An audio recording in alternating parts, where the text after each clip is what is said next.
Hi, I've been doing some bargain shopping on eBay and I picked up these two Osamu Tezuka books and I just thought I'd talk about them for a minute. This book is O Tokiri Hoto. This was published by Vertical Press.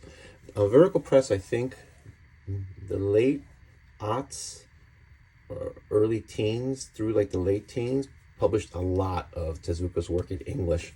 And this is an 800 plus page story. It is from his later period. This is serialized, I believe, from 72 to 74. And the main story is that it focuses on a doctor who is trying to unlock the mystery of a virus that when people contract it, they get features. So they're like humanoid, 2 arms, 2 legs, walk upright, but they have like a dog face, like canine features. So that's the main gist, but it's also apparently Tezuka was kind of bitter. So this is also a condemnation of the Japanese government, of the medical community, because, Tezuka was a doctor and apparently a lot of his knowledge of medicine is featured in this book. So I've always liked this period of Tezuka. My first exposure to Tezuka was not Astro Boy or Buddha. It was Message to Adolf. It's a 2-volume set that I checked out from the library, I believe, during the pandemic. Total about 1,200 pages. And it's a fascinating book. Starts before, during, and ends around 20 years after World War II. Just really fascinating. And I've read, Astro Boy, and I've read Princess Knight, the recent reissue. And they're good comics, but I find that I like this darker period more. So I'm just really looking forward to this. I really love Tezuka's work. You're never getting a bad comic. Maybe some stories are not your cup of tea as much as opposed to others, but this is just great. And but it's never bad work. It's just like someone that does, like there's certain musical artists, like David Bowie, like he never really did a bad album. Just all his albums were totally different from each other. So some you liked and some weren't your cup of tea, but they were always done well.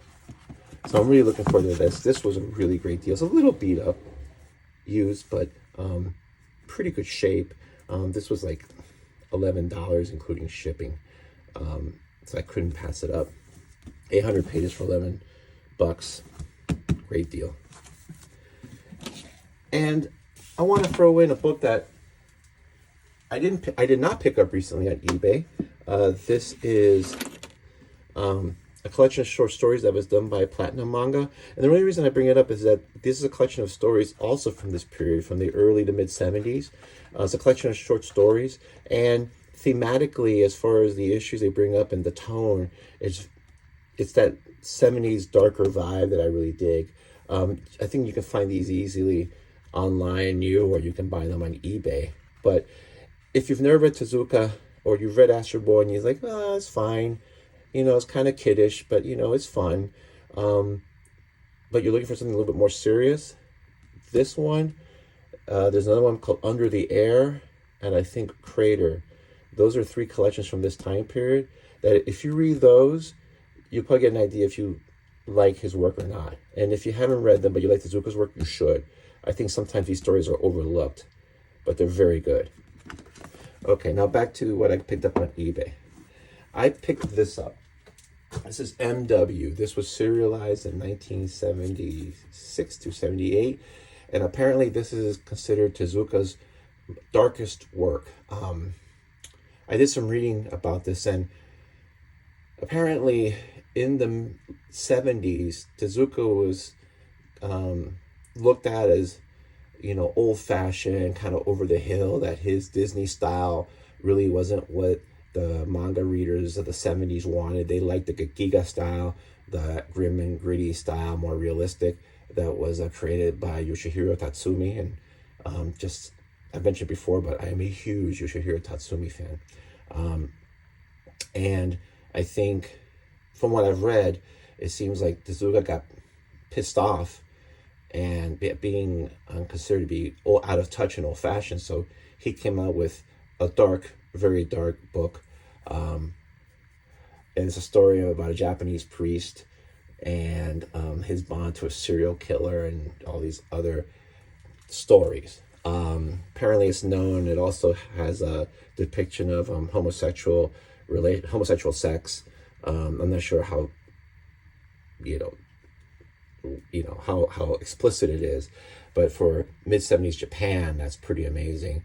I think only Tezuka could have probably gotten away with it, just like Robert Crumb got away with a lot of stuff in comics that only he could get away with. If anybody else did it, I mean, it wouldn't be as like widely accepted. But because Tezuka, it's like, oh, it's Tezuka. It's like, oh, it's Crumb. Well, it's Crumb. And just get, but this is almost 600 pages. Again, this is from Vertical Press. Another cover design just like this one, both by Chip Kidd. I'm really looking forward to this. I think that it's supposed to be very good, just dark. And I think they keep mentioning it's dark because Tezuka's known for like that Disney style. But he could do darker work. So I'm looking forward to reading this too. It was a good deal. Not as great as the first one, but it was still got it for a good price. And these books, if you can find them in the secondhand store or online and you can find them used, these are great comics. You're getting a lot of, not only are you getting a lot of comics for the money, you're getting a lot of great comics for the money. Because as my friend Colin from the Loading the Canon YouTube channel and also the publisher of Canon, the comics literary magazine that all of you should read. Don't read it just because I have an article in there, even though I do, but you should all read it. He told me once that even if a Tezuka story isn't considered his A game, his B game is better than most other comics out there. And every time I read a Tezuka book, I'm reminded of that, and I always agree. So these are good deals, and if you've not read Tezuka, these are good books as an entryway. If you've read Tezuka but you're not really into the Astro Boy stuff, these are great ways to get into here. There's just a lot of this great eras of the 70s. So check them out, and when I finish reading them, I'll let you know what I think. Anyway, thanks for your time, and have a great day.